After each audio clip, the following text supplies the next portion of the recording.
Hello friends, welcome back to GK prince academy. हम लोग आज के इस वीडियो में हम बात करेंगे UP triple S C junior assistant के मेंस एग्जाम्स के प्रैक्टिस सेट का, जो कि आपका लेटेस्ट जो अभी परीक्षा पैटर्न आया, जिसमें अभी 5 विकल्प जो है दिया जा रहा है क्वेश्चन में। ठीक है, तो उसी पर ये आधारित होगा और ये यूथ के बुक से लिया गया है। तो बहुत ही इंपॉर्टेंट वीडियो है जिसको हम लोग देखेंगे और शुरुआत करेंगे आज से। ठीक है, इसका जो है घटना चक्र का पूरा 10 प्रैक्टिस सेट हो चुका है, जो टो सीरीज था। तो जिन लोगों ने नहीं देखा है तो चैनल पर जाइए, आपको बहुत सारे वहाँ पे प्रैक्टिस सेट मिल जाएंगे जूनियर से लेकर, जो कि आपके एग्जाम्स के लिए बहुत ही हेल्पफुल होगा। ठीक है, इसमें टोटल 23 सेट हैं, जिसमें प्रैक्टिस सेट जो दिया गया है वो सिर्फ 15 सेट है, बाकी जो है आपके प्रीवियस ईयर के क्वेश्चन है। तो हम शुरुआत करेंगे प्रैक्टिस सेट का। पहला प्रैक्टिस सेट स्टार्ट करेंगे, और स्टार्ट करने से पहले अगर आप लोग चैनल पर नए अभी तो सब्सक्राइब नहीं किया तो चैनल को सब्सक्राइब करना मत भूलेगा। साथ ही साथ वीडियो को भी लाइक करते चलेगा और अपने दोस्तों में ज़्यादा शेयर कर दीजिएगा। ठीक है, और इस तरीके से हम पूरा एक तरीके से करवाएंगे। पूरा इसमें जो टोटल 15 प्रैक्टिस सेट है, तो ये लगभग पूरा एक साथ चलेगा। तो इसलिए चैनल से जुड़े रहिए और वीडियो को लाइक करते चलेगा। अपना फीडबैक जो है कमेंट में करके दे सकते हैं कि आपको कैसा लगा वीडियो और क्या इसमें सुधार हो सकता है। चलिए, पहला क्वेश्चन लेंगे। हिंदी का दिया गया कि निम्नलिखित में से अंतस्थ व्यंजन कौन सा है? इसमें से अंतस्थ व्यंजन पूछा गया, इनमें से कौन सा है? ऑप्शन आपके सामने 5 दिया, क्योंकि चूंकि अभी यूपी ट्रिपल एस सी ने बदलाव किया अभी परीक्षा पैटर्न में, जिसमें 5 ऑप्शन पूछता है। तो ये वही 5 ऑप्शन आपके सामने दिखाई दे रहा है। इन पांचों में से बताना है कि कौन अंतस्थ व्यंजन इनमें से है। ठीक है, तो यहाँ पे राइट आंसर क्या है? तो राइट आंसर हो जाएगा ए पार्ट। य र ल व जो ये दिया गया है, ये चारों वर्ण ये अंतस्थ व्यंजन कहलाते हैं। तो आंसर यहाँ पे क्या हो जाएगा? करेक्ट, ए पार्ट करेक्ट है। ठीक है, बाकी स स और हा जो दिया गया है, ये किस प्रकार के व्यंजन है? तो ये ऊष्म व्यंजन के अंतर्गत आते हैं। और यहाँ पे आंसर क्या हो जाएगा? आपका ए पार्ट करेक्ट हो जाएगा। चलिए, क्वेश्चन नंबर 2 देखते हैं। दिया गया क्वेश्चन नंबर 2, निम्नलिखित में से कौन सा दीर्घ स्वर है? इनमें से ताना है इनमें से कि कौन सा दीर्घ स्वर के अंतर्गत आता है। ठीक है, आपके ऑप्शन कुछ इस तरीके से दिए गए हैं। छोटा आ, सॉरी बड़ा आ, बड़ा ऊ, और इसके अलावा दिया गया है अ और औ, और उपयुक्त में से कोई नहीं। इनमें से बताना है कि कौन सा ऑप्शन सही है जिसमें दीर्घ स्वर की बातें की गई हैं। ठीक है, तो यहाँ पे इसका आंसर क्या हो जाएगा? दीर्घ स्वर क्या क्या होते हैं? देखिए, दीर्घ स्वर की अगर हम बात करेंगे तो कितने होते हैं दीर्घ स्वर? दीर्घ स्वर जो होते हैं टोटल, तो कौन कौन से होते हैं? तो एक हो जाता है बड़ा आ, दूसरा हो जाता है बड़ी ई, तीसरा उसमें आ जाता है बड़ा ऊ, फिर ऐ, आय और ओ और आओ। तो ये टोटल होते हैं दीर्घ स्वर। ठीक है, तो टोटल होते हैं 7 जो दीर्घ स्वर कहलाते हैं। इसके अलावा जो इसमें बी पार्ट दिया गया है, छोटा ऊ, ये किस प्रकार का स्वर है? तो ये ह्रस्व स्वर है। ह्रस्व स्वर मतलब, या फिर इसको हम कह सकते हैं मूल स्वर भी कहते हैं। तो ये ह्रस्व स्वर का उदाहरण। ह्रस्व स्वर कितना होता है? तो 4 होता है। 4 कौन कौन सा होता है? तो छोटा आ, छोटा ई, छोटा ऊ और री, ये 4 जो होते हैं ह्रस्व स्वर होते हैं। ए जो दिया गया है, ये किस प्रकार का स्वर है? तो ये संयुक्त स्वर के अंतर्गत आते हैं। मतलब कि दीर्घ स्वर में जो लास्ट के जो 4 वर्ण हैं, 4 स्वर हैं, वो संयुक्त स्वर भी कहलाते हैं। उसमें ए हो गया, ऐ हो गया, ओ हो गया और औ हो गया। ये 4 जो स्वर हैं, ये आपके संयुक्त स्वर कहलाते हैं, जो 2 स्वरों के मिलकर बने होते हैं। तो यहाँ पे राइट आंसर इसका क्या हो जाएगा? ए और ओ, ये दोनों आपके संयुक्त स्वर के उदाहरण हैं। आंसर क्या हो जाएगा? आंसर यहाँ पे ए पार्ट करेक्ट है। बड़ा आ जो है दीर्घ स्वर का उदाहरण है। चलिए, क्वेश्चन नंबर 3, कोष्टक में दिए गए विराम चिन्ह जो दिया गया, इसका नाम क्या है? ठीक है, ये विराम चिन्ह आपके सामने दिया गया है और ऑप्शन आपके सामने दिया गया है। इसका नाम बताना है कि इस चिन्ह का नाम क्या होता है।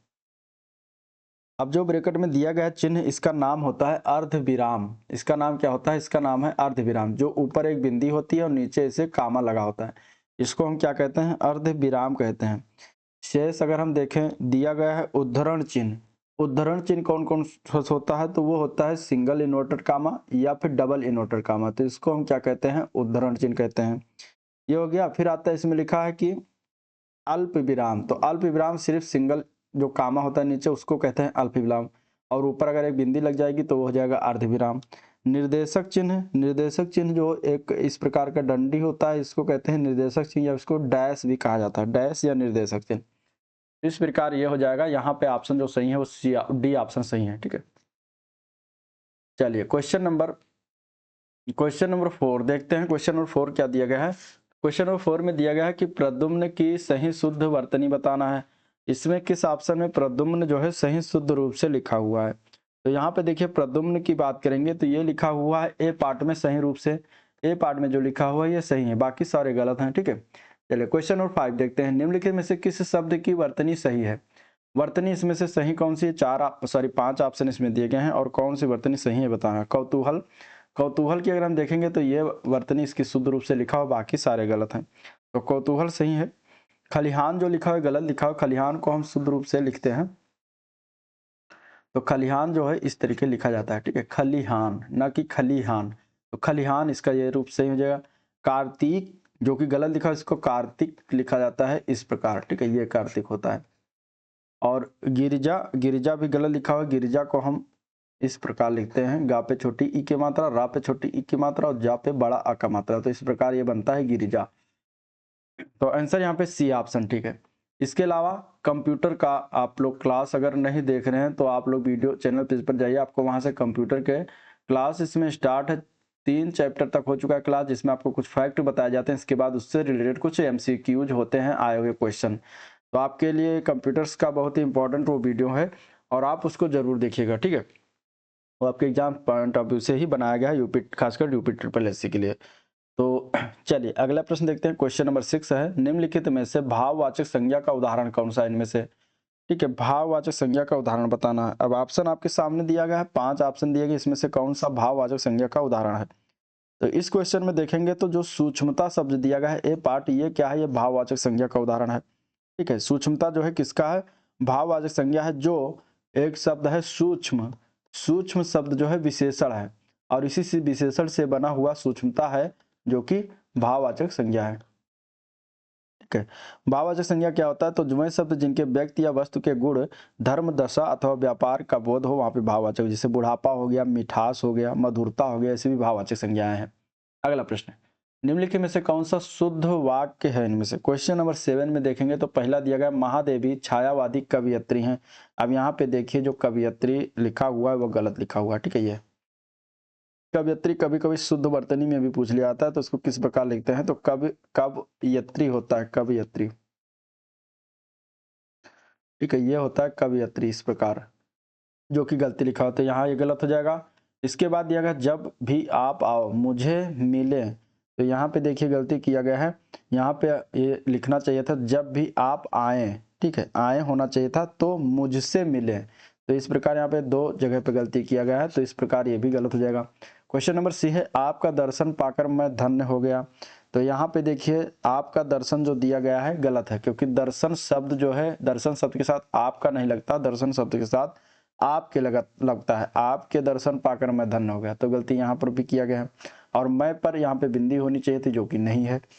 इसके बाद तो सही कौन सा है? तो डी पार्ट सही हो जाएगा। रमा ने अपने भाई से पुस्तक पढ़ने को कहा। अब देखिए यहाँ पे ई पार्ट भी दिया गया है, इस उपयुक्त में से कोई नहीं, तो इसमें यह भी हो सकता है ऑप्शन में कि इनमें से कोई भी नहीं सही हो, चारों ऑप्शन गलत हो, तो आपको ये भी ध्यान में रखना है। ठीक है, ऐसे नहीं कि 3 ऑप्शन अगर गलत हो गया तो चौथा लगाया कि हाँ चौथा सही है, पता लगा वो भी गलत है, 5वां ऑप्शन सही था। लेकिन यहाँ पे डी ऑप्शन सही है, रमा ने अपने भाई से पुस्तक पढ़ने को कहा, तो ये सही रूप से लिखा हुआ है, यहाँ पे डी ऑप्शन करेक्ट हो जाएगा। चलिए अगला प्रश्न, बीना जल्दी चली आ, इसमें विधेय विस्तारण क्या है ये बताना है। ठीक है, अब एक होता है विधेय, एक होता है विधेय विस्तारण, दोनों में फर्क है। विधेय शब्द जो होता है वो कर्ता के बारे में बताता है, वो क्रिया होती है। ठीक है, और विधेय विस्तारण जो होता है ये विधेय की क्रिया के बारे में बताता है। किसके बारे में? विधेय की क्रिया के बारे में, जो विधेय की क्रिया होती है उसके बारे में विधेय विस्तारण बताता है, सबसे अधिक जानकारी देता है। तो यहाँ पे देखिए वीना जल्दी आ, अब ये क्रिया हो गई, तो यहाँ पे ये जो है जल्दी शब्द क्या है? जल्दी शब्द हो जाएगा विधेय विस्तारण शब्द, क्योंकि ये शब्द जो है क्रिया को बता रहा है, अधिक जानकारी दे रहा है कि कैसे आ, तो जल्दी आ, तो इस प्रकार जल्दी शब्द यहाँ पे क्या हो जाएगा? विधेय विस्तारण। ठीक है, जल्दी शब्द क्या हो जाएगा? विधेय विस्तारण, तो ये याद रखिएगा। चलिए क्वेश्चन नंबर 9 है, ये किस क्रिया के उदाहरण है? पहला दिया गया है सुरेश ने फल खरीदे, दूसरा दिया गया है राम ने रावण को मारा। अकर्मक क्रिया है, नकारात्मक क्रिया, सकर्मक क्रिया, पूर्वकालिक क्रिया या उपयुक्त में से कोई नहीं है। 5 ऑप्शन दिए गए, इसमें से बताइए इसका राइट आंसर क्या हो जाएगा। ठीक है, देखिए बात करेंगे सकर्मक क्रिया की, तो सकर्मक क्रिया जब होता है जिस क्रिया के प्रयोग में कर्म की प्रधानता हो वहां पे सकर्मक क्रिया होती है। तो सुरेश ने फल खरीदे, तो यहाँ पे क्या खरीदे, फल खरीदे। तो ऑप्शन अगर हम क्रिया में क्या लगा रहे हैं तो यहाँ पे हम आपको क्या उत्तर मिल रहा है, क्या खरीदा कि फल खरीदा। ठीक है, तो इस प्रकार यहाँ पे हो जाता है सकर्मक क्रिया। राम ने रावण को मारा, तो किसको मारा, तो रावण को। तो क्या और किसको लगाने से अगर आपको उत्तर मिल जाए तो वहां पे क्या हो जाएगी, सकर्मक क्रिया हो जाएगी, अगर नहीं मिले तो अकर्मक होगा। तो इस प्रकार दोनों में क्या है, सकर्मक क्रिया है। आंसर यहाँ पे हो जाएगा डी ऑप्शन करेक्ट। ठीक है, आंसर क्या हो जाएगा, डी ऑप्शन इसका राइट है। चलिए क्वेश्चन नंबर 10 है, निम्नलिखित में से उस समूह को चिन्हित करें जिसमें पुल्लिंग के से स्त्रीलिंग परिवर्तन सही रूप में किया गया है। पुल्लिंग से स्त्रीलिंग, चलिए ऑप्शन देख लेते हैं। ऑप्शन दिया गया है यहाँ पे इस तरीके से, इनमें से हमें वो बताना है जिसमें पुल्लिंग शब्द से स्त्रीलिंग में सही रूप से किया गया है। कवि का पुल्लिंग क्या होता है, तो देखिए कवि का पुल्लिंग की अगर हम बात करेंगे तो वो होता है कवयित्री। सम्राट का पुल्लिंग क्या होता है, साम्राज्ञी। नेता का पुल्लिंग क्या होता है, नेत्री होता है। नेता का पुल्लिंग नेत्री। ठीक है, अभिनेता का पुल्लिंग अभिनेत्री। विधुर, विधुर का पुल्लिंग क्या होता है, विधुर का पुल्लिंग सॉरी विधुर का स्त्रीलिंग बताना, सॉरी इन सभी का स्त्रीलिंग बताना था हमें, माफ करिएगा। कवि का स्त्रीलिंग कवयित्री, सम्राट का स्त्रीलिंग साम्राज्ञी, नेता का स्त्रीलिंग नेत्री और विधुर का स्त्रीलिंग विधवा होता है। तो इस प्रकार यहाँ पे देखेंगे तो कौन से ऑप्शन में मिल रहा है, तो बी ऑप्शन राइट है, बी ऑप्शन मिल रहा है सब में। तो यहाँ पे आंसर इसका बी ऑप्शन करेक्ट हो जाएगा। चलिए क्वेश्चन नंबर 11, वह चम्मच से चावल खाता है, वाक्य में चम्मच में से कौन सा कारक है। ठीक है, कारक बताना है इनमें से, चम्मच से में कौन सा कारक है। चम्मच से चावल खाता है और इसमें से जो लगा हुआ है इसमें कौन सा कारक है। तो यहाँ पे अगर हम देखेंगे तो यहाँ पे कौन सा कारक हो जाएगा, करण कारक हो जाएगा। आंसर ए पार्ट करेक्ट है। ठीक है, करण कारक, करण कारक क्या होता है, तो कर्ता अपनी क्रिया को संपादित करने के लिए जिस साधन का उपयोग करता है उस साधन विशेष की करण कारक संज्ञा होती है। इसका प्रसर्ग क्या होता है, से होता है। जैसे वो कलम से पत्र लिखता है, वो चम्मच से चावल खाता है, तो इस प्रकार यहाँ पे करण कारक का प्रयोग किया गया है। चलिए क्वेश्चन नंबर 12 है, निम्नलिखित में से कौन सा तत्सम शब्द है। तत्सम तद्भव से आपको 2 से 3 क्वेश्चन मिलने वाले हैं, इसलिए तत्सम तद्भव ध्यान से पढ़िए, उसको जरूर करते चलिए। उसके जितने भी एग्जाम्पल मिले कहीं भी मिले आप तैयार करते रहिए। क्वेश्चन नंबर 12 का राइट आंसर क्या होगा बताइए। 5 ऑप्शन दिए गए हैं, आपको बताना है इसमें से तत्सम शब्द कौन सा है, या फिर कोई नहीं, अगर चारों में तो 5वां ऑप्शन है, उपयुक्त में से कोई नहीं लगा सकते हैं। तो देखिए यहाँ पे अगर हम आंसर की बात करेंगे तो सी पार्ट जो दिया गया है कुक्कुर, कुक्कुर शब्द क्या होता है, तत्सम होता है। ठीक है, बाकी सारे तद्भव है। कंगन शब्द क्या है, तद्भव है, इसका तत्सम क्या होगा, कंकड़। ठीक है, इसका तत्सम क्या होगा, कंकड़ होगा। कचहरी शब्द ये भी तद्भव है, इसका तत्सम क्या होगा, कृत्य ग्रह। ठीक है, कृत्य ग्रह, इसका क्या होगा, तत्सम होगा कृत्य ग्रह, घर वाला ग्रह होगा यहाँ पे। इसके बाद कछुआ तद्भव शब्द है, इसका तत्सम क्या होता है, कक्षप। कक्षप इसका तत्सम होता है। तो ये चीजें आपको याद होनी चाहिए। ठीक है, कक्षप ये हो गया। अगला प्रश्न देखते हैं, क्वेश्चन नंबर 13। चलिए वीडियो को लाइक, चैनल को सब्सक्राइब करना है। क्वेश्चन है कि 4 विकल्पों में से उस सही विकल्प का चयन करें जो रेखांकित शब्द के लिए उचित विकल्प है। यहाँ पे दिया गया बूढ़े माता पिता का एकमात्र सहारा उनका बेटा ही था। यहाँ पे बताना जो सहारा शब्द दिया गया है, सहारा की जगह पर हम इनमें से कौन सा एक शब्द इस्तेमाल कर सकते हैं जो पूर्ण रूप से परफेक्ट हो, इसके लिए उचित विकल्प हो। क्वेश्चन नंबर 13 में 5 ऑप्शन दिए गए, यहाँ पे आंसर क्या हो जाएगा। अब यहाँ पे देखिए आपको ई वाला ऑप्शन भी चलना, 5वां ऑप्शन भी लेकर चलना है इसमें। ठीक है, अगर 5वां ऑप्शन होगा, मतलब चारों गलत हैं तो 5वां फिर हो जाएगा इसमें। लेकिन आप बताइए, इसमें सोचिए क्या हो जाएगा। क्वेश्चन नंबर 13, क्वेश्चन नंबर 13 का जो वाक्य है, बूढ़े माता पिता का एकमात्र सहारा उनका बेटा ही था, इसमें सहारा के लिए उचित अगर हम देखेंगे शब्द, तो इसमें हम इसके लिए क्या प्रयोग कर सकते हैं, अवलंब। अवलंब मीन्स भी सहारा ही होता है, तो सहारा के लिए हम एक शब्द इसमें अवलंब का प्रयोग कर सकते हैं, तो अवलंब हो जाएगा। अविलंब जो दिया गया है, अविलंब का अर्थ होता है शीघ्र। शीघ्र, अविलंब का अर्थ क्या होता है, शीघ्र, तो यहाँ पे ये नहीं होगा। अमूल्य जो दिया गया है, इसका अर्थ होता है अनमोल, तो ये भी नहीं होगा। ठीक है, तो इस प्रकार आंसर यहाँ पे बी ऑप्शन राइट है। चलिए क्वेश्चन नंबर 14 है राखनहार शब्द में निम्नलिखित में से कौन से प्रकार का प्रत्यय लगा हुआ है। राखनहार शब्द, अब राखनहार को तोड़ते हैं थोड़ा, इसमें राखन में रख प्लस ना प्लस हार, ठीक है, ये हो गया। अब देखिए रख शब्द क्या है, धातु है, रख शब्द इसमें रख धातु है और ये न और हार दो प्रत्यय इसमें लगाए गए हैं, ठीक है, न और हार दो प्रत्यय से जुड़कर ये शब्द बना है। तो यहाँ पे देखा जाएगा तो कृदंत प्रत्यय हो जाएगा, कृदंत प्रत्यय। कृदंत प्रत्यय क्या है, क्योंकि ये क्रिया से बना हुआ है, तो इस प्रकार कृदंत प्रत्यय यहाँ पे हो जाएगा, जो कि कृत से बने शब्द जो होते हैं उसको हम कहते हैं कृदंत। तो कृदंत प्रत्यय इसमें लगा हुआ है, यहाँ पे आंसर क्या हो जाएगा, बी ऑप्शन राइट है। क्वेश्चन नंबर 15 है स्थावर का विलोम शब्द क्या है। स्थावर का विलोम क्या होता है, ऑप्शन में दिया गया, देखिए यहाँ पे स्थावर का विलोम क्या हो जाएगा। अब यहाँ पे बताइए क्या होगा, 4 ऑप्शन दिए गए, 5वां ऑप्शन भी आपको लेना है। स्थावर का विलोम इसमें से क्या सही है, आग हो नहीं सकता, स्थावर का सचल भी नहीं होता विलोम, चंचल भी नहीं होता, चेतन भी नहीं होता। तो यहाँ पे देखिए 5वां ऑप्शन सही है, उपयुक्त में से कोई नहीं, ठीक है। तो ये ऑप्शन इसीलिए रखा गया है, 4 ऑप्शन में नहीं होगा तो 5वां ऑप्शन आपको लगाना है। तो इसमें आपको आना चाहिए कि स्थावर का विलोम क्या होता है एग्जैक्ट। तो स्थावर का विलोम क्या होता है, स्थावर का विलोम होता है जंगम। क्या होता है, जंगम होता है। तो ये देखिए ऑप्शन में कहीं नहीं दिया गया था, तो इस प्रकार ऑप्शन यहाँ पे ई ऑप्शन सही है, ठीक है। जड़ का विलोम चेतन होता है, ठीक है, जड़ का विलोम क्या होता है, चेतन होता है। अचल का विलोम सचल, मतलब सचल जो दिया गया ये विलोम किसका है, अचल का विलोम है। अचल का विलोम चल या फिर सचल। चंचल का विलोम क्या होता है, चंचल का विलोम होता है स्थिर या फिर इसको कह सकते हैं एकाग्र। चलिए क्वेश्चन नंबर 16 है इनमें से आगार शब्द का पर्यायवाची शब्द कौन सा नहीं है, इनमें से बताना है कौन सा इनमें से नहीं होगा। इसका आंसर क्या हो जाएगा, तो देखिए आगार शब्द का पर्यायवाची शब्द इसमें से देखा जाए तो आगार घर होता है, भवन भी होता है, आवास भी होता है, तीनों देखिए पर्यायवाची शब्द हैं। तो इसका क्या हो जाएगा, घाम जो शब्द है ये आगार का पर्यायवाची नहीं होगा, तो यहाँ पे आंसर हो जाएगा बी ऑप्शन, ठीक है। आगार जो होता है वो घर का पर्यायवाची होता है, घर, निकेतन, सदन, भवन, धाम। घाम नहीं होता, धाम होता है, धाम।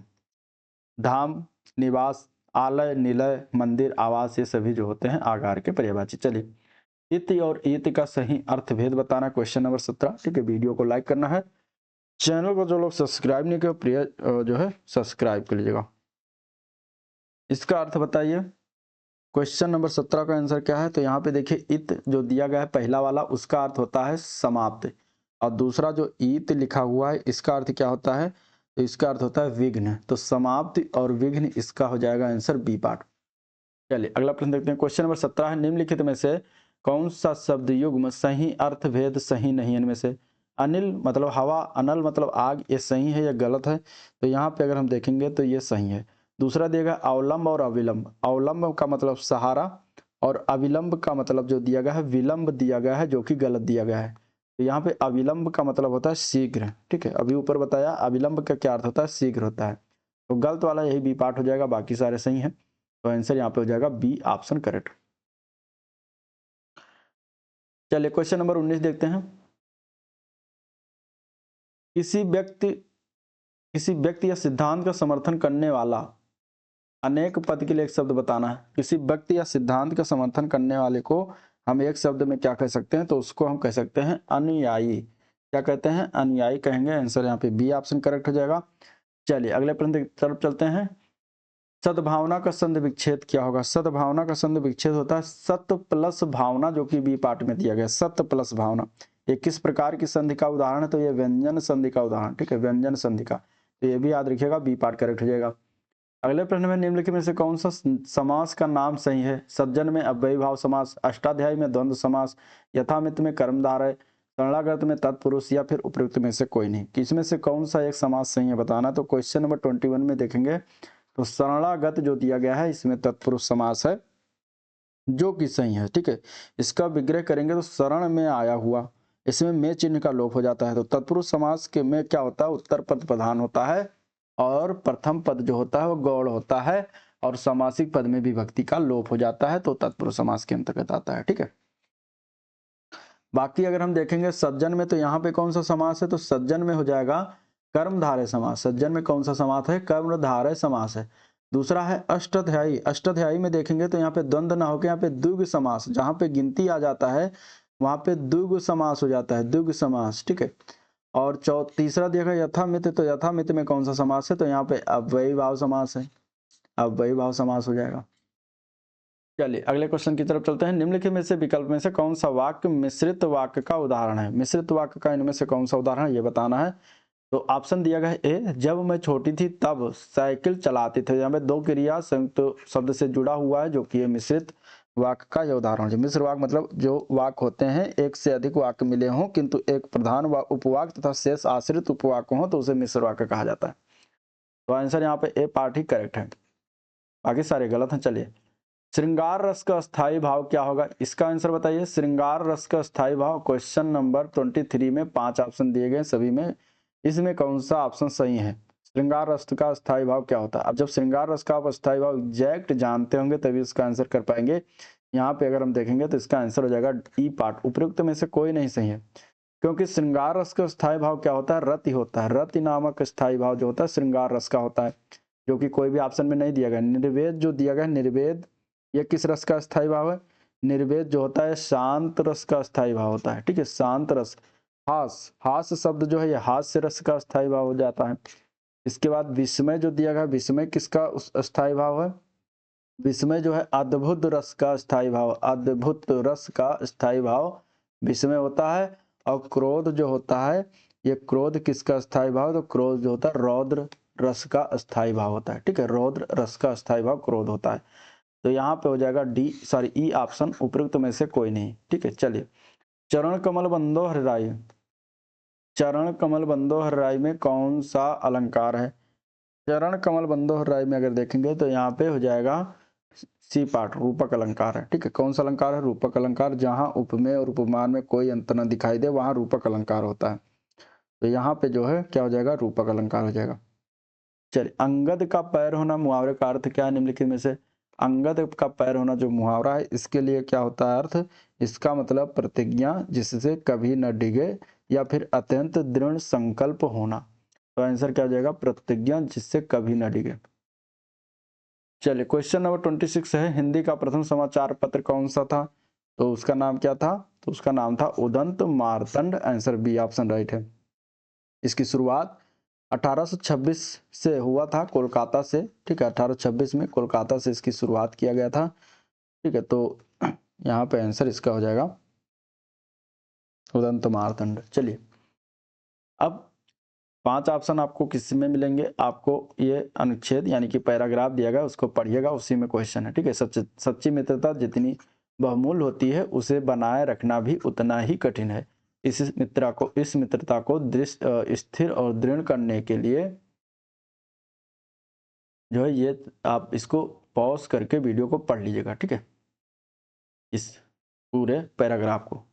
हम चलेंगे क्वेश्चन की तरफ। पहला क्वेश्चन है इस पैराग्राफ से, कैसे मित्र विष से भरे घट के समान त्याज्य होते हैं? त्याज्य मतलब त्याग देना। तो यहाँ पे हो जाएगा इसका राइट आंसर। जब आप पैसेज पढ़ेंगे तो आपको आंसर इसका निकल के आएगा सी पार्ट, ठीक है। जो सामने प्रिय बोलते हैं लेकिन पीछे क्या होते हैं? विष वमन करते हैं। तो ऐसे मित्र को त्याग देना चाहिए। चलिए क्वेश्चन नंबर 21 है, विष वमन शब्द में कौन सा समास का उदाहरण है? विष वमन में तत्पुरुष समास है, तो डी ऑप्शन इसके लिए राइट हो जाएगा, तत्पुरुष समास। क्वेश्चन नंबर 29 है, पातक शब्द का विलोम शब्द निम्नलिखित में से कौन सा है? पातक का विलोम क्या होता है? पातक का विलोम होता है पूर्ण, ठीक है, पूर्ण होता है। तो यहाँ पे देखिए पूर्ण किसी भी ऑप्शन में नहीं दिया गया है, तो आपका ऑप्शन यहाँ पे कौन सा बनेगा? ई पार्ट बनेगा, जिनमें से कोई नहीं, ठीक है। पुण्य जो होता है, पुण्य वो पातक का क्या होता है? विलोम होता है। तो इस प्रकार यहाँ पे आंसर क्या हो जाएगा? E option. चलिए क्वेश्चन नंबर 30, मित्रता को स्थिर और दृढ़ रखने के लिए सबसे महत्वपूर्ण आवश्यक तत्व क्या है? तो मित्रता को दृढ़ और स्थिर रखने के लिए सबसे महत्वपूर्ण जो तत्व है आवश्यक वो है सहिष्णुता और उदारता। तो सहिष्णुता और उदारता इसका राइट आंसर हो जाएगा। पैसेज को पढ़िएगा तो आपको वहां से इसका ऑप्शन जो है मिल जाएगा क्वेश्चन का आंसर। तो ये था हिंदी का क्वेश्चन जिसको हम लोगों ने देखा, डिस्कस किया। अगर वीडियो पसंद हो तो लाइक कर दीजिएगा, ठीक है। चैनल को सब्सक्राइब नहीं करा तो सब्सक्राइब कर लीजिएगा। अब हम देखेंगे जीएस के क्वेश्चन, इसके बाद फिर देखेंगे हम कंप्यूटर के क्वेश्चन, सबसे लास्ट में हम यूपी स्पेशल देखेंगे। क्वेश्चन नंबर 46 दिया गया राष्ट्रकूट वंश के संस्थापक कौन थे। ठीक है, इसमें बताना है कि राष्ट्रकूट वंश के संस्थापक का नाम क्या था। तो इसमें से ऑप्शन जो दिया गया है वो ऑप्शन सही है डी पार्ट। ठीक है, दंती दुर्ग या फिर दंती वर्मन जिसको कहते हैं, ये जो था ये राष्ट्रकूट वंश का जो है संस्थापक रहा था। और इसकी राजधानी जो थी वो कहाँ पर थी, मान्य खेत थी। ये भी पूछा जाता है, मान्य खेत में थी इसकी राजधानी, जो कि सोलापुर महाराष्ट्र में पड़ता है। ठीक है, एलोरा के प्रसिद्ध कैलाश मंदिर का निर्माण जो है इसी राष्ट्रकूट वंश के द्वारा करवाया गया था, और उसमें जो शासक था कृष्ण प्रथम उसने करवाया था। ठीक है, कृष्ण प्रथम ने करवाया था, जो कि राष्ट्रकूट वंश का ही शासक था। तो दंत दुर्ग दंती दर्मन जो कि इसने स्थापना किया था 735 ईस्वी में, ये राजा बना था। और ये कब तक रहा था, तो 756 ईस्वी तक ये जो है इस पर दंती दुर्ग ने राज किया था। तो राष्ट्रकूटों का यह हो गया। नेक्स्ट क्वेश्चन देखते हैं। 47 नंबर क्वेश्चन है कि अपने संदेश के प्रचार प्रसार के लिए हिंदी का प्रयोग करने वाले प्रथम भक्ति संत निम्नलिखित में से कौन थे। तो इनमें से इसका आंसर क्या हो जाएगा। ठीक है, इनमें से इसका आंसर क्या हो जाएगा, तो यहाँ पे देखिए आंसर हो जाएगा डी ऑप्शन, वे थे रामानंद। ठीक है, रामानंद जो थे ये मध्यकालीन भक्ति आंदोलन के संत थे। इन्होंने राम भक्ति की धारा को समाज के प्रत्येक वर्ग तक पहुंचाया था। ठीक है, इन्होंने किस भक्ति की धारा को, तो राम भक्ति की धारा को इन्होंने समाज के प्रत्येक वर्ग तक पहुंचाया था। ये पहले आचार्य हुए थे ऐसे जिन्होंने उत्तर भारत में भक्ति का प्रचार किया और अपने संदेश के प्रचार प्रसार के लिए हिंदी का सर्वप्रथम प्रयोग किया था। ठीक है, तो ये चीजें हो गई, आंसर यहाँ पे डी ऑप्शन हो जाएगा। अगला प्रश्न, मूल भारतीय संविधान निम्नलिखित में से किसके द्वारा हस्तलिखित था। ठीक है, मूल भारतीय संविधान की बात करेंगे तो देखिए मूल भारतीय संविधान जो था हस्तलिखित मतलब कि हाथ से लिखा हुआ था। किसने जिसमें से हाथ से लिखा था, उनका नाम क्या था, तो उनका नाम था प्रेम बिहारी नारायण राय जादा। ठीक है, आंसर यहाँ पे डी ऑप्शन हो जाएगा, प्रेम बिहारी नारायण राय जादा के द्वारा हस्तलिखित है। इनका जन्म हुआ था 1901 में, कहाँ पर हुआ था, दिल्ली में हुआ था। ठीक है, इन्होंने लेखन कार्य मुक्त में किया था, जबकि संविधान के पन्नों को सजाने का काम जो है शांति निकेतन के कलाकारों को दिया गया था। तो ये भी याद रखिएगा, उसमें जो उसमें सजाने का काम जो किया गया था वो शांति निकेतन के कलाकार थे जिन्होंने किया था।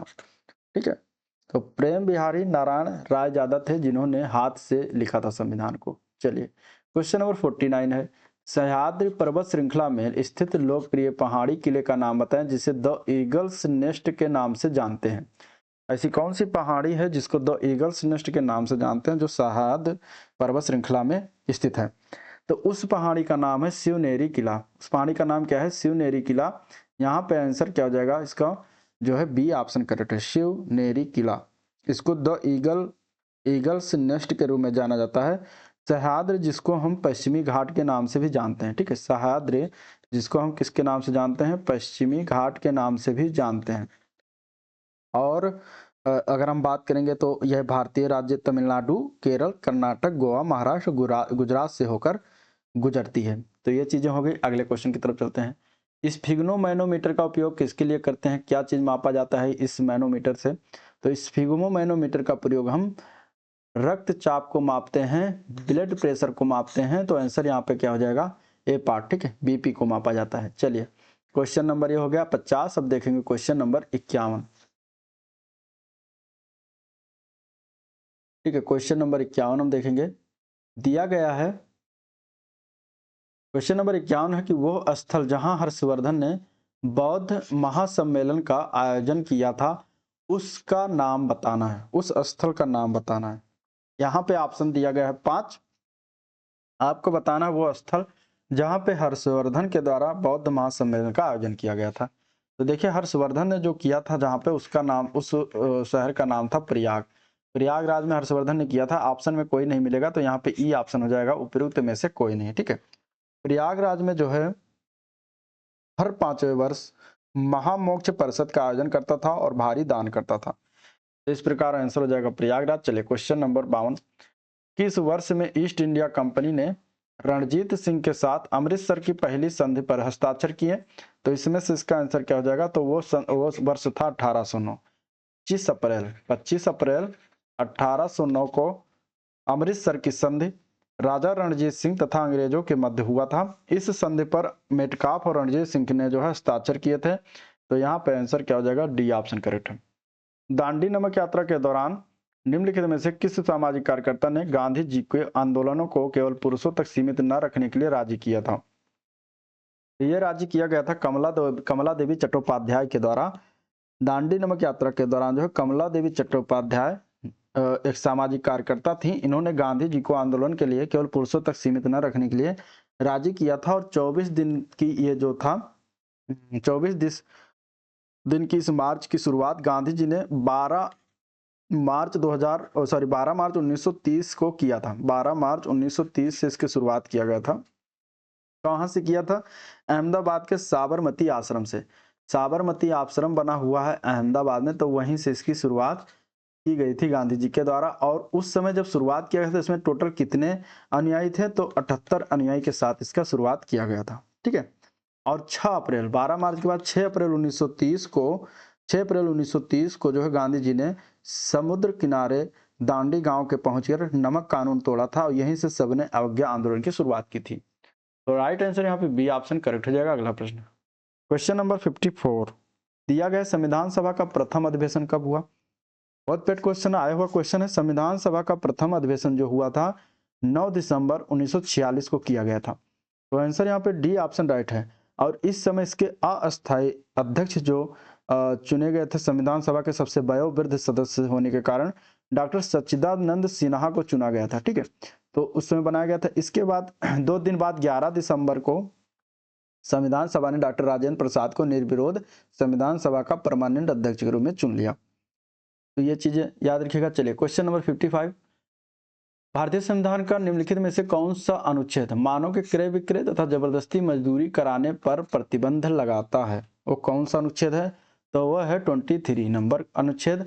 आंसर यहाँ पे बी ऑप्शन करेक्ट है। ठीक है, यहाँ पे जो है यह अनुच्छेद भारत के नागरिकों को मूल अधिकारों में से एक है। अनुच्छेद 24 में जो है कारखानों आदि में 14 वर्ष की बालकों को नियोजन पर प्रतिबंध लगाता है। ठीक है, अनुच्छेद 26 जो है ये धार्मिक कार्यों के प्रबंध की स्वतंत्रता देता है।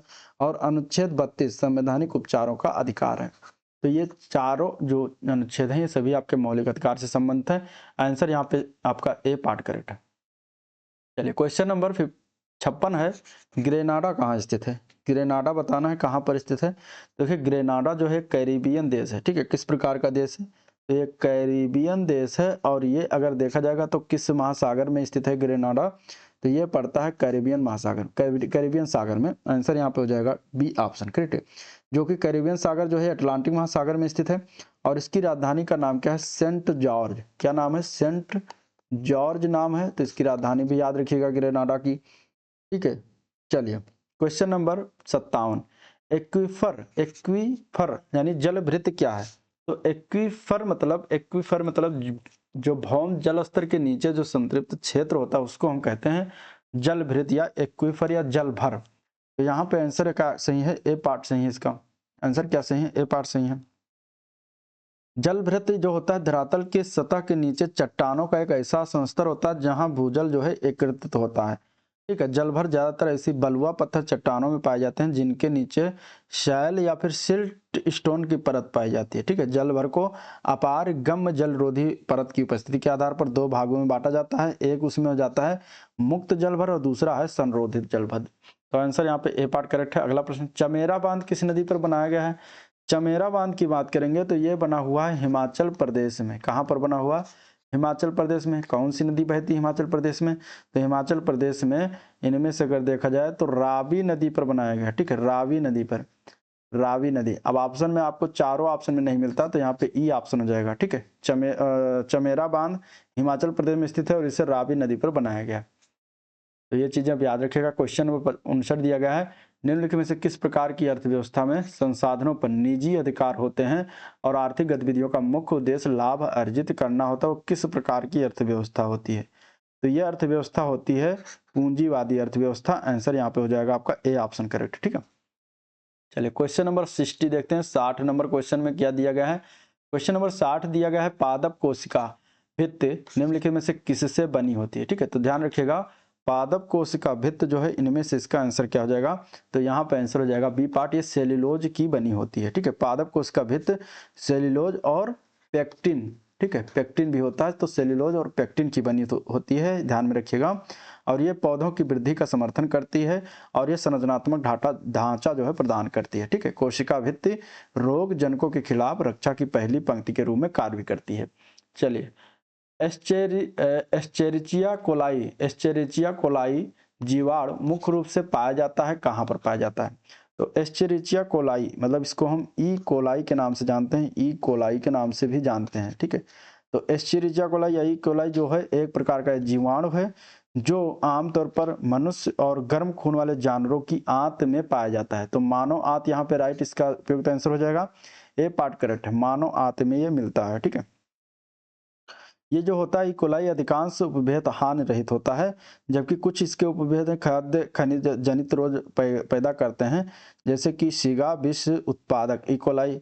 ठीक है, यह मुख्यतः दूषित खाद्य पदार्थ, अधपका कच्चा मांस जो होते हैं उत्पाद होते हैं, कच्चा दूध हो गया, दूषित कच्ची सब्जियां होगी, अंकुरित अनाज के सेवन से मनुष्यों में ये फैलता है।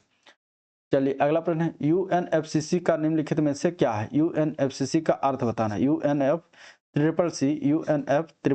फुल फॉर्म क्या होता है? तो इसका फुल फॉर्म होता है United Nations framework convention on climate change. तो यहाँ पे आंसर क्या है इसका? बी ऑप्शन करेक्ट है। ठीक है, इसे जलवायु परिवर्तन पर संयुक्त राष्ट्र फ्रेमवर्क कन्वेंशन कहा जाता है।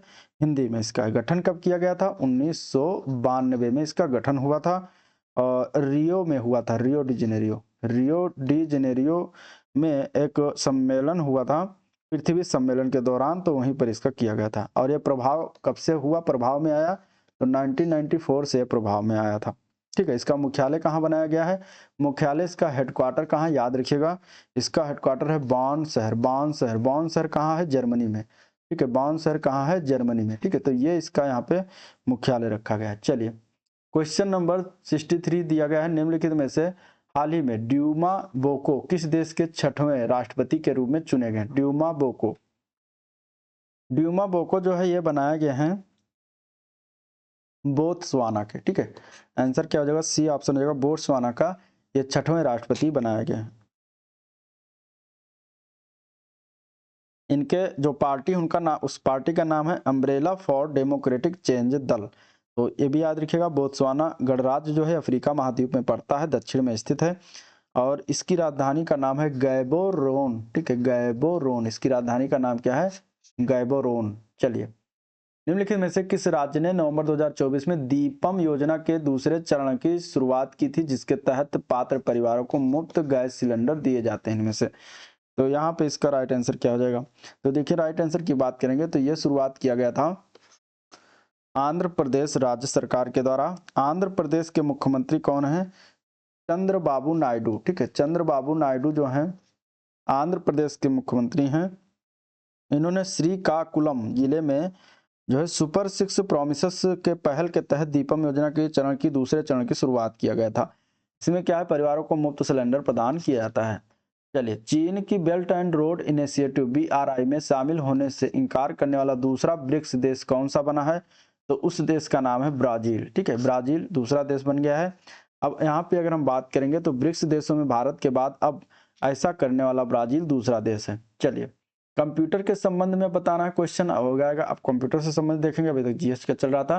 कंप्यूटर के संबंध में निम्नलिखित में से कौन सा कथन एक गलत है? इनमें से गलत वाला कथन बताना। 66 में तो यहाँ पे देखिए एक लॉजिकल मशीन है और सूचना को प्रोसेस करती है, जो कि सही है। ठीक है, आप कंप्यूटर के चैप्टर वाइज जरूर देखिएगा उस वीडियो को, जिसमें अभी 3 चैप्टर हो चुका है, उसमें सारी चीजें कवर किया जा रहा है। ठीक है, उसमें आपको फैक्ट भी बताया जा रहा है डिटेल में, इसके बाद फिर उसमें MCQs भी बताया जा रहा है।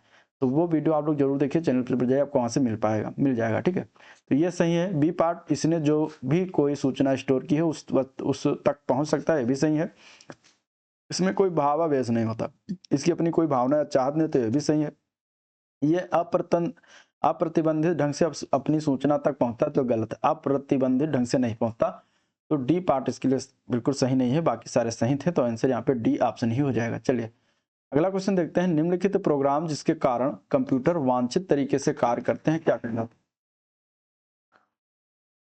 निम्नलिखित प्रोग्राम जिसके कारण कंप्यूटर वांछित तरीके से कार्य करते हैं वो क्या कहलाता है? तो उसको हम कहते हैं सॉफ्टवेयर। ठीक है, वह प्रोग्राम जिसके कारण जो है कंप्यूटर वांछित तरीके से कार्य करते हैं तो उसको हम क्या कहते हैं, सॉफ्टवेयर कहते हैं। सॉफ्टवेयर जो होता है प्रोग्रामिंग लैंग्वेज के द्वारा दिए गए इंस्ट्रक्शन की एक जो है सीरीज है, जिसके अनुसार दिए गए डेटा को प्रोसेस होता है।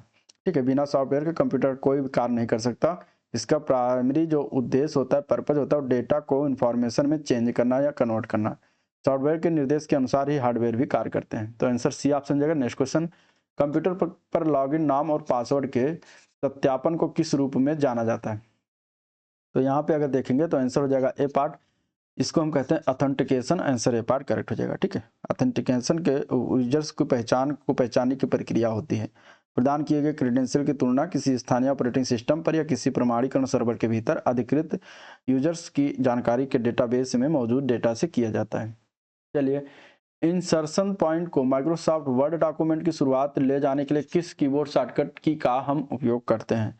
तो यहाँ पे देखिए कौन से किस का जो है शॉर्टकट की का हम प्रयोग करेंगे इंसर्शन पॉइंट को माइक्रोसॉफ्ट वर्ड के डॉक्यूमेंट की शुरुआत में ले जाने के लिए कौन सा हम कीबोर्ड की शॉर्टकट की का प्रयोग करेंगे? ठीक है, control plus in, control plus enter, control plus win या फिर अल्ट प्लस होम या फिर उपयुक्त में से कोई नहीं। तो यहाँ पे इसका राइट आंसर क्या है? राइट आंसर की बात करेंगे तो ई पार्ट करेक्ट हो जाएगा। उपयुक्त में से कोई नहीं। यहाँ पे जो चारों ऑप्शन दिए गए हैं ये गलत है। कंट्रोल प्लस होम से क्या होता है? कंट्रोल प्लस होम जो है इससे हम एमएस वर्ड की किसी डॉक्यूमेंट्स को टॉप कर्सर पर ले जाता है। ठीक है, control plus home. Control plus home जो होता है ये इसको जब हम क्लिक करेंगे इस शॉर्टकट की को, तब हम जो है शुरुआत में चले जाएंगे। ठीक है, किसी कोई भी डॉक्यूमेंट की शुरुआत में चले जाएंगे। और कंट्रोल प्लस इंड तो ये क्या करता है? ये शॉर्टकट की एमएस वर्ड में किसी भी डॉक्यूमेंट्स के बॉटम पर मतलब नीचे कर्सर लेकर चला जाता है। और आल्ट प्लस होम अगर है तो इससे क्या होता है? आल्ट प्लस होम से एमएस वर्ड की टेबल की वर्तमान रो से पहले सेल में चला जाता है। ठीक है, तो आंसर इसका क्या जाएगा? कंट्रोल प्लस होम हो जाएगा, जो कि ऑप्शन में नहीं दिया गया था। तो ई पार्ट करेक्ट है। Next question, Microsoft power point 2016 में निम्नलिखित में से कौन सा प्रेजेंटेशन व्यू विकल्प सभी स्लाइड्स के थंबनेल को आसानी से पुनर्व्यवस्थित करने के लिए आपकी प्रेजेंटेशन में दिखाता है?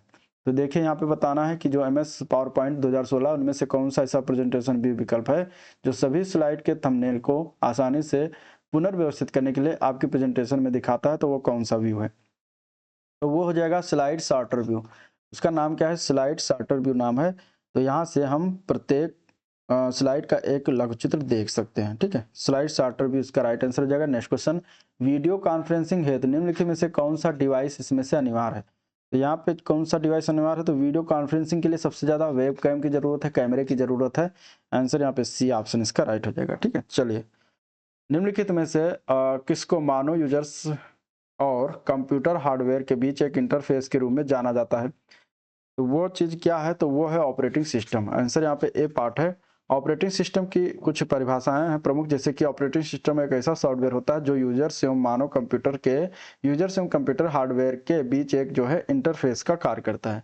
और ऑपरेटिंग सिस्टम सॉफ्टवेयर और कंप्यूटर हार्डवेयर के बीच एक संवाद स्थापित करता है। ऑपरेटिंग सिस्टम एक ऐसा प्रोग्राम है जो कंप्यूटर के विभिन्न अंगों को निर्देश देता है कि किस प्रकार से प्रोसेसिंग का कार्य सफल होगा। तो ये चीजें हो गई। Next question, Windows operating system विकसित किया गया था किसके द्वारा? विंडोज ऑपरेटिंग सिस्टम जो है विकसित किया गया है ये माइक्रोसॉफ्ट कंपनी के द्वारा। तो आंसर यहाँ पे ए पार्ट राइट है। ठीक है, माइक्रोसॉफ्ट विंडोज कंप्यूटर के लिए माइक्रोसॉफ्ट द्वारा विकसित किया गया ऑपरेटिंग सिस्टम है। तो आंसर क्या हो जाएगा? ए पार्ट करेक्ट हो जाएगा। ठीक है, माइक्रोसॉफ्ट विंडोज का प्रथम जो संस्करण आया था वो कब आया था? 20 नवंबर। कब आया था? 20 नवंबर 1985 को आया था। तो ये याद रखिएगा। चलिए, विंडोज में बाय डिफ़ॉल्ट फाइल्स जब डिलीट हो जाती है तब उन्हें कहाँ पर भेजा जाता है? मतलब कहाँ पर उसको दोबारा हम प्राप्त कर सकते? तो वो जब बाय डिफ़ॉल्ट फाइल डिलीट होती है कोई भी तो वो जाती है रिसाइकिल बिन में।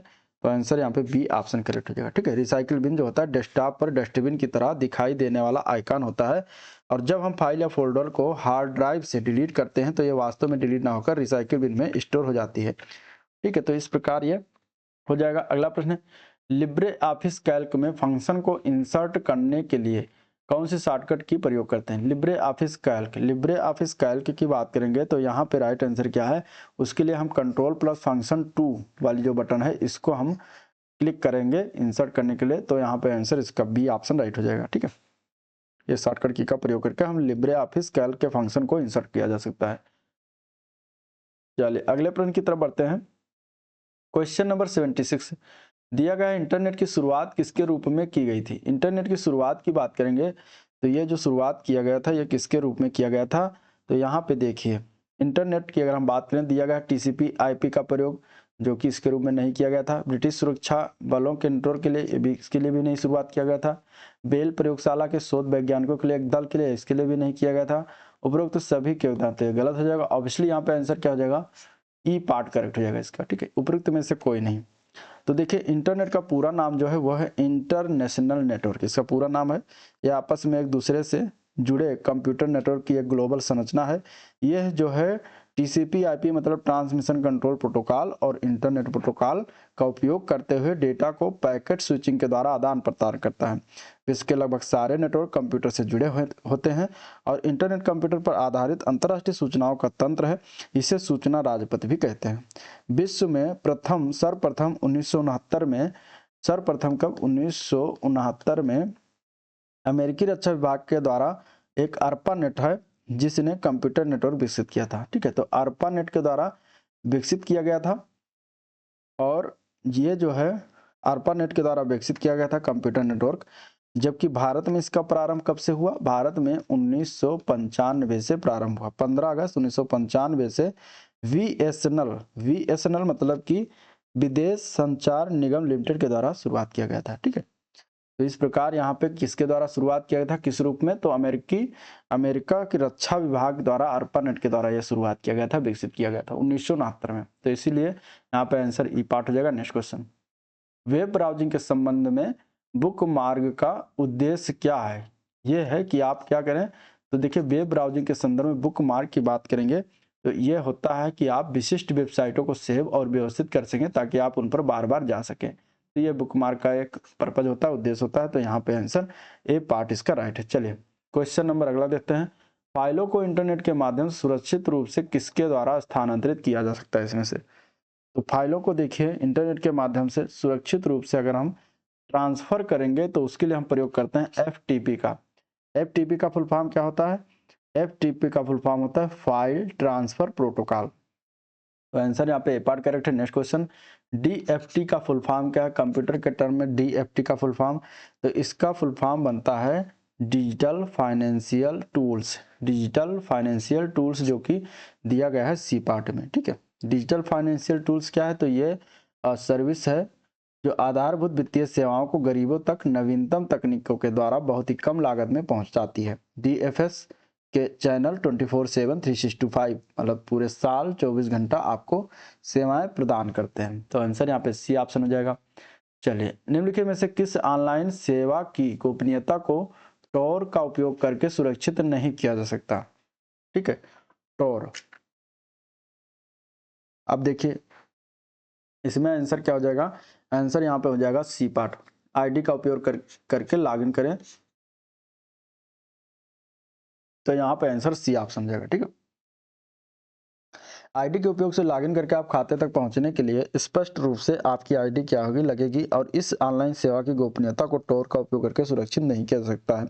संदेश, ब्राउजिंग डेटा, रिले चैट के संबंध में गोपनीयता जो है टॉर के द्वारा संरक्षित है। टॉर ब्राउजर जिसे ऑनियन ब्राउजर के रूप में भी जाना जाता है, यह एक पूरी तरह से मुक्त ओपन सोर्स ब्राउजर है जो आपको गुमनाम रूप से इंटरनेट यूज करने में मदद करता है तथा आपके ब्राउजिंग हिस्ट्री को स्वचालित रूप से मिटा देता है, ठीक है, और आपके सभी ट्रैफिक को एनक्रिप्ट कर देता है। तो इस प्रकार ये हो जाएगा। अब हम देखेंगे यूपी से रिलेटेड क्वेश्चन 20 क्वेश्चन, बस इसके बाद वीडियो को एंड करते हैं। किस शहर को खिलौने के शहर के नाम से जाना जाता है। यूपी का कौन सा शहर है जो खिलौने के शहर के नाम से जाना जाता है, तो उस शहर को हम क्या कहते हैं, ग्रेटर नोएडा। ग्रेटर नोएडा जो है खिलौने के शहर को नाम से जाना जाता है, ठीक है। कानपुर चर्म उत्पाद के लिए फेमस है, गाजियाबाद इंजीनियरिंग सामान के लिए फेमस है और गौतम बुद्ध नगर रेडीमेड कपड़े के लिए फेमस है। आंसर डी ऑप्शन जाएगा। नेक्स्ट क्वेश्चन, निम्नलिखित में से कौन सी गुफाएं उत्तर प्रदेश में स्थित है, इनमें से भीमबेटका, बाघ गुफा, बादामी और फिर गुप्त गोदावरी। यहाँ पे अगर देखेंगे तो डी ऑप्शन जाएगा। गुप्त गोदावरी की गुफाएं आपको उत्तर प्रदेश में मिलता है, किस जिले में, तो चित्रकूट जिला, ठीक है। चित्रकूट जिले में जो है गुप्त गोदावरी की गुफाएं स्थित है, ठीक है। तो यहाँ पे आंसर हो जाएगा डी ऑप्शन। अब देखिए यहाँ पे ऐसा माना जाता है कि भगवान राम और उनके भाई लक्ष्मण ने वनवास के दिनों में यहाँ समय बिताया था और दरबार लगाया था। यहाँ एक छोटी नदी गुप्त गोदावरी है जो भूमिगत गुफा में बहती है।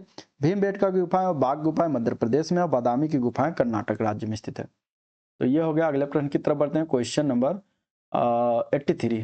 उत्तर प्रदेश के भाबर क्षेत्र में निम्नलिखित में से किस प्रकार की मृदा पाई जाती है? ठीक है, UP related previous year MCQ जो है ये क्वेश्चन पूरा हो चुका है, पूरा मैराथन क्लास हो चुका है। तो आप लोगों ने देखा तो चैनल पर जाए आपको वहां से मिल पाएगा यूपी स्पेशल, आप वहां से देख सकते हैं। ठीक है, 83 का आंसर क्या है? 83 का आंसर हो जाएगा सी पार्ट, कंकरीली एवं पथरीली। ठीक है, भाभर के क्षेत्र में जो उत्तर प्रदेश में है वहां पे कंकरीली और पथरीली प्रकार की जो है मिट्टियां पाई जाती हैं। तो आंसर यहाँ पे 83 का सी ऑप्शन करेक्ट है। उत्तर प्रदेश में मयूर संरक्षण केंद्र निम्नलिखित में से किस जिले में स्थित है? तो मयूर संरक्षण केंद्र की बात करेंगे तो यह मथुरा में पड़ता है, मथुरा के वृंदावन में स्थापित किया गया है। तो आंसर बी ऑप्शन करेक्ट है। चलिए, उत्तर प्रदेश में किस फसल का सबसे बड़ा उत्पादक? उत्तर प्रदेश जो है किस फसल का इसमें से सबसे बड़ा उत्पादक है? तो यहाँ पे देखिए 85 में देखेंगे तो इसमें देखा जाए मक्का, चना, बाजरा, चावल। तो यहाँ पे देखिए क्या आंसर हो जाएगा? यहाँ पे इन सभी का सबसे बड़ा उत्पादक नहीं है, तो आंसर हो जाएगा उपरोक्त में से कोई नहीं। ठीक है, चावल में दूसरे नंबर पर आता है, पहला नंबर पर आता है पश्चिम बंगाल। तो ये भी नहीं हो जाएगा। बाकी मक्का, चना, बाजरा में भी पहले स्थान पर नहीं है। पहले स्थान में देखेंगे तो उत्तर प्रदेश गेहूं का पहले स्थान आता है, सबसे बड़ा उत्पादक गेहूं में आता है। ठीक है, गेहूं में आता है, अगर गेहूं होता तो हो जाता। इसके अलावा आम, अमरूद, आंवला, मेंथा, आलू और गन्ना के उत्पादन में प्रथम स्थान आता है। लेकिन यहाँ पे ऑप्शन में कोई नहीं दिया गया, तो इस प्रकार यहाँ पे उपरोक्त में से कोई नहीं होगा। चलिए, निम्नलिखित में से कौन सी बहुउद्देशीय नदी घाटी योजना बेतवा नदी पर बनाई गई है? देखिए यहाँ पे बेतवा नदी पर बात करेंगे तो वो नदी घाटी परियोजना जो बात करेंगे तो वो है माता टीला बांध। ये बेतवा नदी पर बनाई गई है। ठीक है, इसका निर्माण 1958 में किया गया था। इसका निर्माण कब किया गया था? 1958 में बेतवा नदी पर मध्य प्रदेश सरकार की सहायता से किया गया था। ठीक है, तो आंसर यहाँ पे सी हो जाएगा। नेक्स्ट क्वेश्चन, आर्यभट्ट नक्षत्रशाला कहाँ पर स्थित है? आर्यभट्ट नक्षत्रशाला की बात करेंगे, इसमें से ऑप्शन कौन सा सही है? तो ये स्थित है रामपुर जिले में, आंसर बी ऑप्शन हो जाएगा। ठीक है, इसके अलावा वीर बहादुर नक्षत्रशाला गोरखपुर में है, इंदिरा गांधी नक्षत्रशाला लखनऊ में है, डॉक्टर भीमराव अम्बेडकर या फिर इसको आर्यभट्ट नक्षत्रशाला दोनों कहते हैं, रामपुर में स्थित है। एक और नक्षत्रशाला है जवाहर नक्षत्रशाला, यह कहाँ पर रहता है? प्रयागराज में। ठीक है, तो ये आपको चारों पांचों याद होना चाहिए। चलिए, उत्तर प्रदेश में चमड़ा प्रौद्योगिकी उद्यान किस नगर में अवस्थित है? चमड़ा प्रौद्योगिकी उद्यान की बात करेंगे तो यहाँ पे देखिए दिया गया है ऑप्शन 1 बंथर, उन्नाव के बंथर में पड़ता है। तो आंसर यहाँ पे सी ऑप्शन इसके लिए राइट हो जाएगा।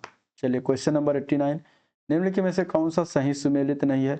बायोटेक्नोलॉजी पार्क दिया गया है लखनऊ में, जो कि सही है, ये लखनऊ में ही स्थित है। ट्रोनिका सिटी नोएडा दिया गया है।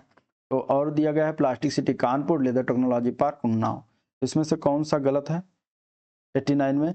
देखिए आईटी या फिर आईटीएस है, तो जो है ट्रोनिका सिटी की स्थापना जो किया गया है वो किया गया है गाजियाबाद में, और यहाँ पे दिया गया है नोएडा दिया गया है, इसलिए यहाँ पे गलती हो जाएगी। तो आपका बी ऑप्शन ही गलत है, बाकी सारे सही हैं। आंसर हो जाएगा बी ऑप्शन। चलिए, क्वेश्चन नंबर 90, उत्तर प्रदेश के निम्नलिखित में से किस जिले में केंद्र सरकार की अफीम की फैक्ट्री स्थित है? अफीम की फैक्ट्री की जब बात करेंगे तो ये पड़ता है गाजीपुर जिला में। ठीक है, उत्तर प्रदेश गाजीपुर जिले में अफीम की फैक्ट्री स्थित है। और उत्तर प्रदेश में जबकि सर्वाधिक अफीम उत्पादक जो जिला है वो कौन सा है? तो वो है बाराबंकी।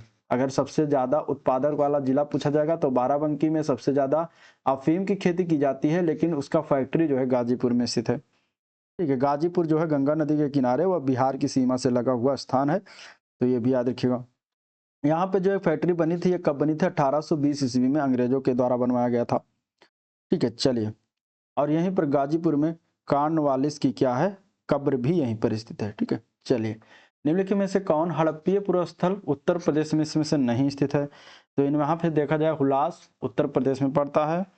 हुलास जो है ये सहारनपुर जिले के आसपास, सहारनपुर जिले के आसपास हुलास और बड़गांव ये दोनों पड़ते हैं। ठीक है, मांडी आपका पड़ता है, मांडी पड़ जाता है आपका मुजफ्फरनगर जिले में। ठीक है, मांडी कहाँ है? मुजफ्फरनगर जिले में पड़ता है। ठीक है, और आलमगीरपुर जो दिया गया है ये मेरठ में स्थित है। कहाँ पर है? मेरठ के आसपास। तो आंसर क्या हो जाएगा आपका बी। देसलपुर जो है वो गुजरात में पड़ता है। देसलपुर कहाँ पड़ता है? गुजरात में पड़ता है। तो यही आंसर हो जाएगा बी पार्ट। चलिए, निम्नलिखित में से कौन सा एक उत्तर प्रदेश का लोक नृत्य नहीं? इनमें से चरकुला, कर्मा, मुरिया, दादरा। यहाँ पे अगर हम देखेंगे तो चरकुला उत्तर प्रदेश का है, ब्रज क्षेत्रों में किया जाने वाला लोक नृत्य है। कर्मा मिर्जापुर के आसपास के क्षेत्र में किया जाता है।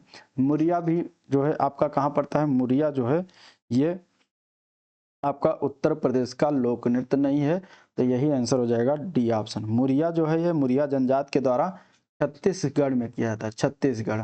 ठीक है, बाकी सारे नृत्य जो है ये आपका उत्तर प्रदेश मिल जाएंगे, तो आंसर यहाँ पे हो जाएगा डी ऑप्शन। चलिए अगले प्रश्न की तरफ बढ़ते हैं। क्वेश्चन नंबर 93, निम्नलिखित में से बताना कोयला आधारित बिजली संयंत्र उत्तर प्रदेश में कौन सा स्थित है? डालीपाली, दादरी, सिंगरौली, विंध्याचल। इसमें से कौन सा कोयला आधारित है?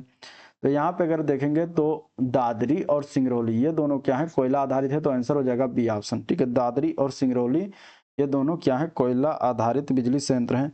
उत्तर प्रदेश में टोटल 6 हैं, 6 में दादरी सिंगरौली हो गया, एक आ जाता है रिहंद। ठीक है, रिहंद, रिहंद भी है कोयला आधारित। इसके अलावा जाता है फिरोज गांधी ऊंचाहार। ठीक है, ऊंचाहार रायबरेली में, तो इस प्रकार ये भी कोयला आधारित संयंत्र है। फिर आ जाता है टांडा, टांडा और इसके अलावा जाता है एक मेजा। ये 6 हैं जो आपके क्या है? बिजली आधारित संयंत्र है, वो भी कोयला आधारित है, सॉरी कोयला आधारित बिजली संयंत्र। तो ये हो गया। चलिए डार्लीपाली जो पड़ता है कहाँ पड़ता है? ये उड़ीसा राज्य में है। डार्लीपाली कहाँ है? ये भी याद रखिएगा, उड़ीसा राज्य में। डार्लीपाली कहाँ पर है? उड़ीसा राज्य में। चलिए अगला प्रश्न, टांडा जो पड़ता है वो अम्बेडकर नगर में पड़ता है। ठीक है, टांडा कहाँ पड़ता है? अम्बेडकर नगर में पड़ता है। दादरी गौतम बुद्ध नगर में, रिहंद सोनभद्र में है, फिरोज गांधी ऊंचाहार रायबरेली में, सिंगरौली सोनभद्र में है। क्वेश्चन नंबर अगला देते हैं, आगरा लखनऊ एक्सप्रेस हाईवे की लंबाई कितनी है? आगरा लखनऊ एक्सप्रेस हाईवे की जो लंबाई है वो है 300 किलोमीटर। ठीक है, 300 किलोमीटर है। इसकी लंबाई लगभग 302 किलोमीटर है, तो 300 किलोमीटर यहाँ पे दिया गया है, तो यही आंसर हो जाएगा ए पार्ट। ठीक है, 300 किलोमीटर। चलिए क्वेश्चन नंबर 95, शतरंज के खिलाड़ी इस पुस्तक के लेखक कौन है? शतरंज के खिलाड़ी की बात करेंगे तो इस पुस्तक के लेखक हैं Munshi Premchand. Answer C option correct है, मुंशी प्रेमचंद की हिंदी कहानी है। इसकी रचना इन्होंने 1924 में किया था और ये माधुरी पत्रिका में छपी थी। ठीक है, उस पत्रिका का नाम क्या था जिसमें छपी थी? माधुरी पत्रिका नाम था, तो उसमें छपी थी। तो यहाँ पे आंसर हो जाएगा सी पार्ट। और 1977 में सत्यजीत रे ने इसी नाम से एक कहानी पर आधारित एक फिल्म बनाई थी। ठीक है, जिसका नाम भी रखा गया था शतरंज के खिलाड़ी। चलिए 96 नंबर है, कौन सी इकाई उत्तर प्रदेश में बच्चों के लिए कक्षाएं लाने के विजन को आगे बढ़ा रही है? इनमें से कौन सी वो इकाई है? तो यहाँ पे वो इकाई क्या हो जाएगी? UPOER है। ठीक है, यहाँ पे आंसर क्या हो जाएगा? सी ऑप्शन, UPOER है। 96 का आंसर सी ऑप्शन हो जाएगा। ठीक है, ओपन एजुकेशन रिसोर्स पोर्टल जिसको कहते हैं, लॉन्च किया गया है, जो कि बेसिक शिक्षा विभाग GOUP और UHCL के फाउंडेशन ने संयुक्त रूप से इसको लॉन्च किया है। 97 2011 की जनगणना के अंतिम आंकड़े के अनुसार उत्तर प्रदेश कौन सा जिला सर्वोच्च साक्षरता दर वाला जिला है? सर्वोच्च साक्षरता दर वाला जिला इसमें प्रयागराज, गाजियाबाद, कानपुर, वाराणसी दिया गया है। अब यहाँ पे देखिए ई ऑप्शन भी दिया गया, तो ई ऑप्शन हो जाएगा। अगर यहाँ पे ई ऑप्शन नहीं होता तो आप इसी में से जो सबसे सर्वोच्च होते उसको लगा देते हैं, लेकिन अगर ई ऑप्शन दिया गया है और जो सर्वोच्च है वो नहीं दिया गया है, तो आपको ई ऑप्शन वाला लगाना है। सबसे जो सर्वोच्च साक्षरता दर वाला जिला है वो है गौतम बुद्ध नगर। ठीक है, गौतम बुद्ध नगर है, जो कि आपको ऑप्शन में नहीं मिल रहा है, तो इस प्रकार यहाँ पे आंसर हो जाएगा ई ऑप्शन। और सबसे कम जो साक्षरता दर है वो कहाँ पर है? वो श्रावस्ती जिले में है। ठीक है, सबसे कम साक्षरता दर कहाँ है? श्रावस्ती जिले में। तो इस प्रकार दोनों याद रखिएगा। चलिए question number 98, PM Narendra Modi ने उत्तर प्रदेश किस जिले में श्री कालकी धाम मंदिर का उद्घाटन किया था? कल्की धाम मंदिर का उद्घाटन किया गया था संभल जिले में। आंसर यहाँ पे बी ऑप्शन हो जाएगा। कब किया गया था? 19 फरवरी 2024 को। ठीक है, 19 फरवरी 2024 को ये संभल जिले में श्री कल्की धाम मंदिर का शिलान्यास किया गया था और यह मंदिर भगवान विष्णु के 10वें अवतार श्री कल्की को समर्पित है। हाल ही में ई गवर्नेंस में जिला स्तरीय पहल श्रेणी में गोल्डन अवार्ड प्राप्त लैब मित्र पहल की शुरुआत उत्तर प्रदेश किस जिले में किया गया था? तो इसका शुरुआत किया गया था वाराणसी जिले में, तो आंसर यहाँ पे हो जाएगा जो है ए पार्ट, वाराणसी जिला। ठीक है, 2024 में इसकी शुरुआत की गई थी। नेक्स्ट क्वेश्चन, मुख्यमंत्री युवा उद्यम विकास अभियान योजना के तहत राज्य सरकार ने कितने नए MSME स्थापित करने का लक्ष्य रखा है? इनमें से तो इसमें अगर हम देखा जाए तो माई युवा साथी योजना के तहत जिसको फुल फॉर्म है उत्तर प्रदेश सरकार द्वारा मुख्यमंत्री युवा उद्यम विकास अभियान जिसका नाम है, और इसमें टोटल 10 लाख एमएसएमई स्थापित करने की जो है क्या रखा गया है, जो है लक्ष्य रखा गया है। तो आंसर ए पार्ट हो जाएगा 10 लाख नए एमएसएमई। एमएसएमई मतलब सूक्ष्म लघु और मध्यम उद्यम जो होता है उनको एमएसएमई कहते हैं, और स्थापित करने का लक्ष्य रखा है। तो इस प्रकार यहाँ पे आंसर क्या हो जाएगा, ए पार्ट हो जाएगा। तो ये था ओवरऑल वीडियो जिसको हम लोगों ने देखा डिस्कस किया। अगर वीडियो पसंद आया तो लाइक करिए, चैनल को सब्सक्राइब नहीं करिए तो सब्सक्राइब कर लीजिएगा, साथ ही साथ वीडियो को शेयर भी कर दीजिएगा, ठीक है। और आज का वीडियो पर एंड करते हैं, मिलते हैं इस वीडियो को मिलते हैं नेक्स्ट प्रैक्टिस सेट में, तब तक के लिए थैंक यू।